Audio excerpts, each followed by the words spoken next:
ஜனவரி 30 மகாத்மா காந்தி நினைவு தினம். என் வாழ்க்கை எனது செய்தி என்பார் மகாத்மா காந்தி. காந்தி 1869 அக்டோபர் 2 குஜராத் மாநிலம் போர்பந்தரில் பிறந்தார். இவர் லண்டனில் கல்வி பயின்று தென்னாப்பிரிக்காவில் வாழ்ந்து வந்தபோது ஒடுக்குமுறைக்கு எதிராக போராட்டத்தை நடத்தினார். தனது வாழ்நாளில் ஒடுக்குமுறை, தீண்டாமை, பெண் அடிமைத்தனம் வலுவாக எதிர்த்தார். தன்னுடைய வார்த்தைகளுக்கு இறுதி வரை உண்மையாக இருந்தவர் மகாத்மா காந்தி. காந்தியை பொறுத்தவரை இந்தியா அனைத்து மக்களுக்கான நாடு, அதில் எந்த சமரசமும் கிடையாது என்பார்.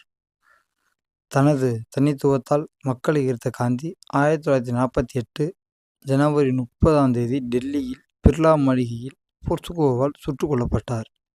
காந்தியிடம் பிடித்த வரிகளான ஒரு கிராமத்தின் வளர்ச்சி நாட்டின் வளர்ச்சி என்பவர் காந்தி. இவை இருந்த தினமான இன்று இந்திய சுதந்திர போராட்டத்தில் ஈடுபட்ட உயிர் தியாகம் செய்த சுதந்திர போராட்ட வீரர்கள் நினைவாக ஒவ்வொரு ஆண்டும் ஜனவரி 30 இந்திய தியாகிகள் தினம் அனுசரிக்கப்பட்டு வருகிறது.